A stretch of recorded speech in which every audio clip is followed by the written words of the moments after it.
Hello viewers, আমি Priyanka চকটক English চ্যানেলে তোমাদের সবাইকে আরেকবার স্বাগত। আজকে হতে যাচ্ছে আমাদের মক টেস্ট নাম্বার 2।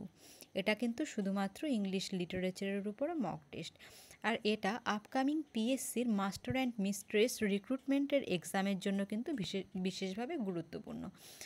তো দেখে নিচ্ছি আজকের ফার্স্ট কোয়েশ্চেন কী আছে। তো ফার্স্ট কোয়েশ্চেন আছে, when did the Norman invade Britain? তো নরম্যানরা কবে ব্রিটেন আক্রমণ করে বা নরম্যান কনকোয়েস্ট কবে হয়েছিল? 1044, 1066, 1132 নাকি 1139? তো রাইট আনসার কিন্তু হবে 1066। বি নাম্বার হয়ে যাচ্ছে কারেক্ট আনসার। এবার যাচ্ছে নাম্বার 2তে, among the following who was not a war poet?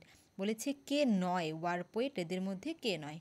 তাহলে আমরা জানি Rupert Brooke, Wilfred Owen and Siegfried Sassoon এরা প্রত্যেকেই কিন্তু ওয়ার পোয়েট। তাহলে কে নয়? তাহলে ডি নাম্বার কিন্তু রাইট আনসার, থমাস কিড। এবার যাচ্ছি নাম্বার 3তে, কী আছে? Who wrote Robinson Crusoe? তো রবিনসন ক্রুসো এই নভেলটা কার দ্বারা লেখা হয়েছিল? Jonathan Swift, Daniel Defoe, John Milton নাকি রবার্ট ব্রিজ? তো কে লিখেছিল? এটা কিন্তু লিখেছিল ড্যানিয়েল ডেফো। তো অপশান নাম্বার বি হয়ে যাচ্ছে কারেক্ট আনসার। এবার যাচ্ছি নাম্বার 4-এ, among the following which poem was included in the lyrical ballads? তো এখানে কিন্তু ডেটটা মেনশন করা আছে 1798। তার মানে আমরা বুঝতে পারছি লিরিক্যাল ব্যালাডসের ফার্স্ট অ্যাডিশনের কথা কিন্তু এখানে বলা হয়েছে, তাই না? ফার্স্ট অ্যাডিশনের কথা কিন্তু এখানে বলা হয়েছে। তো ফার্স্ট অ্যাডিশনে কোন পোয়েমটা ইনক্লুডেড ছিল? The rime of the ancient mariner, Lucy Gray, Nutting না দ্য চাইল্ডলেস ফাদার? তো আনসার কিন্তু হবে the rime of the ancient mariner. তো এ নাম্বার হচ্ছে রাইট আনসার। এই তিনটে কিন্তু ইনক্লুডেড ছিল লিরিক্যাল ব্যালাডসে, তবে সেটা ফার্স্ট অ্যাডিশনে না, সেকেন্ড অ্যাডিশনে 1800-এ যে অ্যাডিশন হয় সেখানে কিন্তু এইগুলো ইনক্লুডেড হয়েছিল। ঠিক আছে, ফার্স্ট অ্যাডিশনে কিন্তু তার এই অপশানগুলোর মধ্যে শুধুমাত্র এ নাম্বারটাই ইনক্লুডেড হয়েছিল।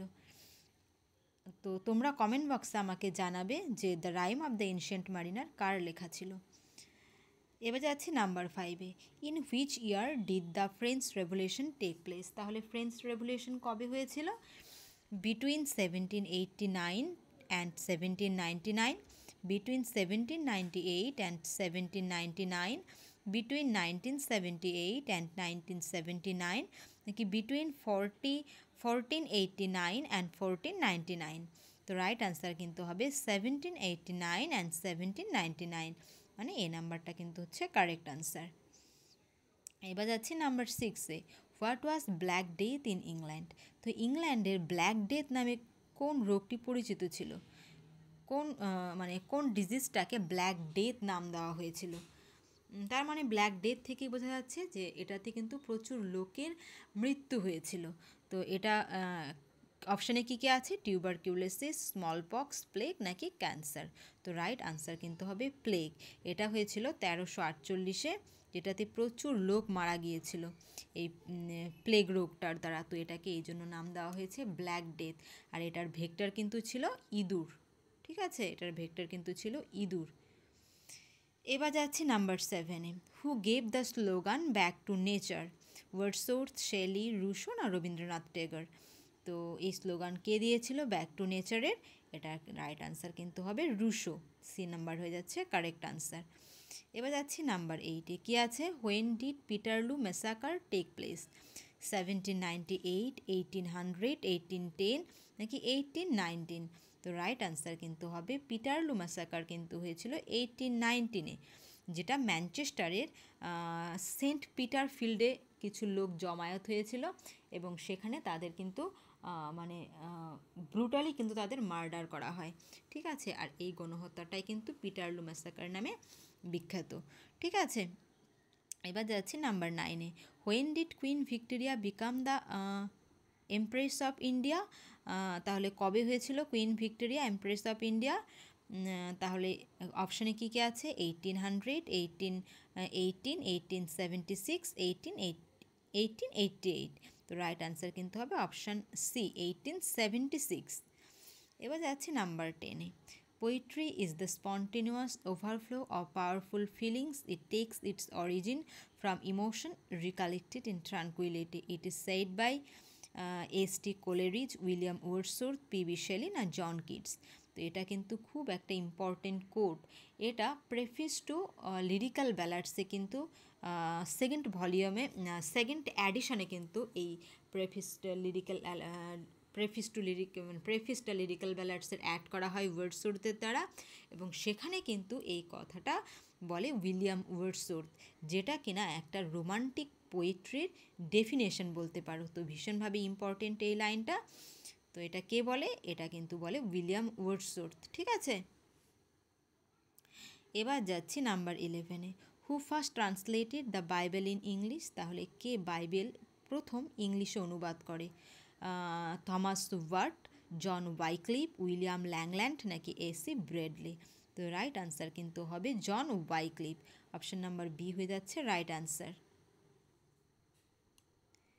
এবার যাচ্ছি নাম্বার 12-এ। কী আছে? Which poem was conceived in a dream? যারা এসএসসি এসএলএসটির পোস্ট গ্র্যাজুয়েট লেভেলের জন্য পড়ছো তারা কিন্তু আনসারটা খুব সহজেই দিতে পারবে।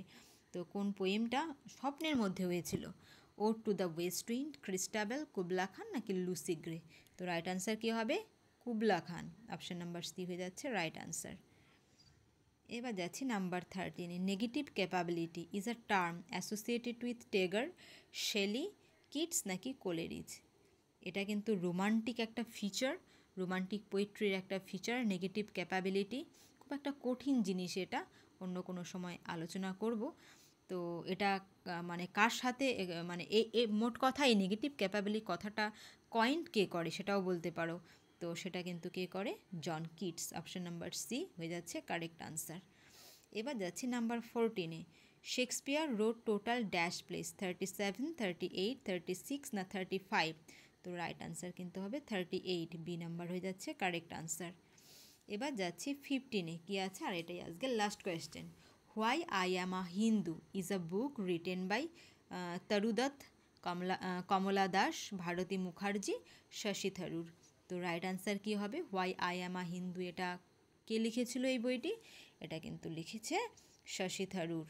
কে লিখেছে? Shashi Tharoor. Option number D হয়ে যাচ্ছে কারেক্ট আনসার। তো এই ছিল 15টা কোয়েশ্চেন। তোমাদের কেমন লাগলো অবশ্যই কমেন্ট বক্সে জানাবে, এবং তোমাদের স্কোর জানাতেও কিন্তু ভুলবে না। Thank you for watching. Tata by.